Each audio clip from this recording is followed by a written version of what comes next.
Hello. So today we're actually going to talk about something that's so unnecessary, so upsetting.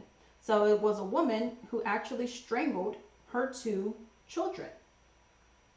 Why would you do that? I don't know. We're going to get into this article and I'm going to give my commentary as we go. So it says Florida woman strangles two kids, tells the cops to come get them. I don't want them. It says a Miami woman strangled her two children with a red ribbon this week. She said, I don't want them anymore. It says Odette Jossain, 41, called 911 and hung up several times before officers went to her home for a welfare check. She said, come get them. I don't want them. And it says the first responders found two children tied up and unresponsive inside the home and desperately tried to revive them. According to the arrest report, Joe Saint admitted to tying up the children ages 5 and 3 before strangling them with a red ribbon. She later told detectives that she was having financial and mental health issues and that the children were suffering under her care. Both children, Laurel Belvar, 5, and Jeffrey Belvar, 3, were pronounced dead at the scene. She now faces 2 charges of first-degree murder. Now, she said she was struggling financially and mentally.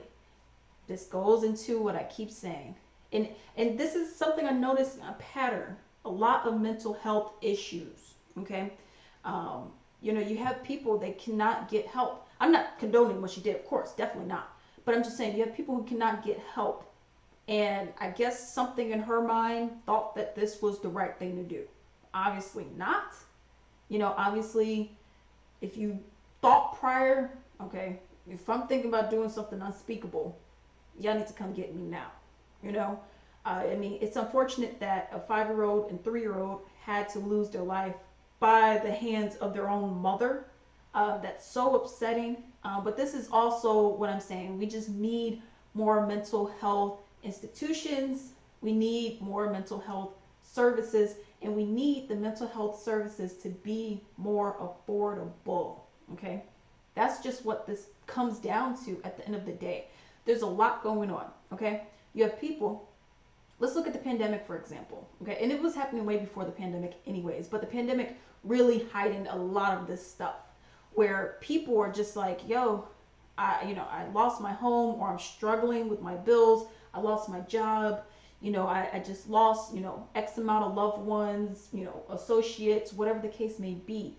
And people are just, they're so messed up now, where it's like, what the heck can I even do?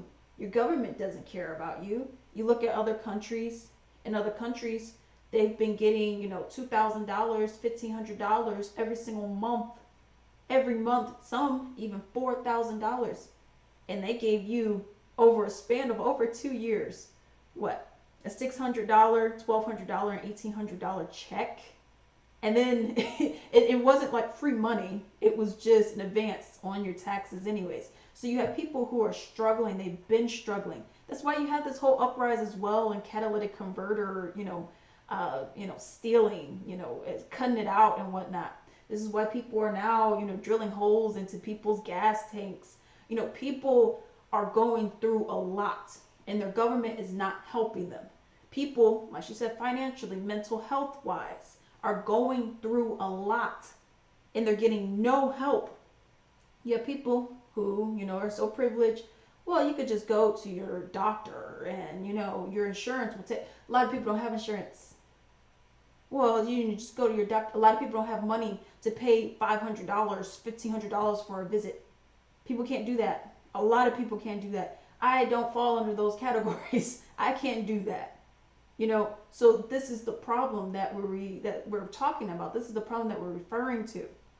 You can't just go to your doctor. A lot of people don't have the money. They don't have the time to do something like that. And depending on what you may have mental health wise, it may be so severe that you just don't know. You know what I mean? Where you just don't know, like, this ain't right. But you don't know. So this is a huge problem that we're having. And it's like, well, what can we really do about it? open up institutions, this whole deinstitutionalization crap that happened, this is also aiding in that. And this was years ago that they did that. So we need a whole different reform.